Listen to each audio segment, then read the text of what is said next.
At such a regular hour, people in the village could set their watches by the sound. Then one dreadful season, the hunting ban was lifted, and people went crazy. They'd shoot at anything that moved. Most folks still regret what went on, they truly do. For one thing, the rabbits in these parts are now so fearless you're likely to see them sitting on the steps to the library, right in the middle of the day. You'll catch them in your garden, helping themselves to your finest lettuce and beans. You'll spy them in the parking lot behind the hardware store, comfortable as can be on a hot afternoon, resting in the shadow left by your car. They're pests, there's no doubt about that, and even the most gracious ladies on the library committee find themselves setting out poison every now and then. There are so many rabbits along the back road to Fox Hill that even the most cautious driver risks running over one. This, of course, is simply one more reason to avoid the hill. March Murray, who was raised here, agrees that it's best to stay away, and she has done exactly that for 19 years.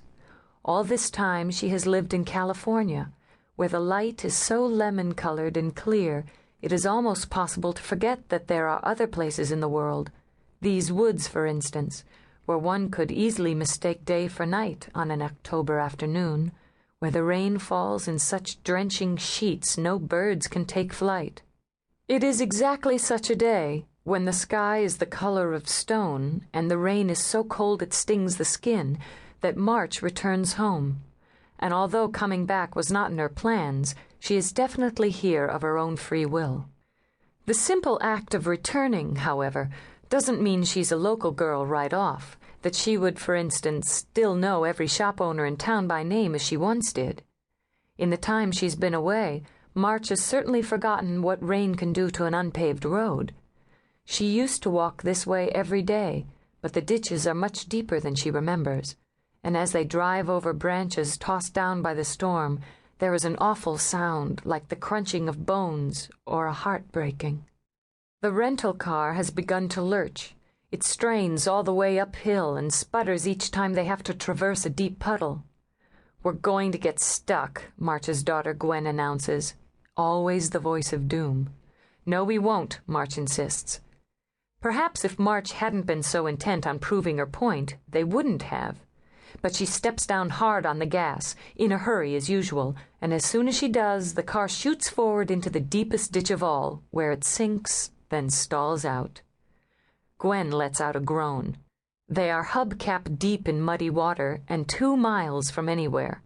"I can't believe you did that," she says to her mother.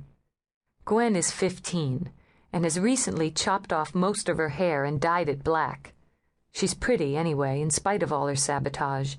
Her voice has a froggy quality from the packs of cigarettes she secretly smokes, a tone she puts to good use when complaining. "Now we'll never get out of here." March can feel her nerves frayed down to dust. They've been traveling since dawn, from San Francisco to Logan, then up from Boston in this rental car. Their last stop, to see to the arrangements at the funeral parlor, have just about done her in. When March gets a glimpse of herself in the rearview mirror, she frowns. Worse than usual. She has always had very little appreciation for what others might consider her best features, her generous mouth, her dark eyes, her thick hair, which she has colored for years to hide the white streaks which appeared when she was little more than a girl. All March sees when she gazes at her reflection is that she's pale and drawn and 19 years older than she was when she left. "We'll get out of here," she tells her daughter. "Have no fear." But when she turns the key, the engine grunts, then dies. "I told you," Gwen mutters under her breath. Without the windshield wipers switched on, it's impossible to see anything. The rain sounds like music from a distant planet. March leans her head back against the car seat and closes her eyes. She doesn't have to see to know that directly to her left are the fields of Guardian Farm, and the stone walls where she used to balance, arms out, ready for anything. She truly believed that she carried her own fate in the palm of her hand, as if destiny was nothing more than a green marble or a robin's egg, a trinket any silly girl could scoop up and keep. She believed that all you wanted you would eventually receive, and that fate was a force which worked with, not against.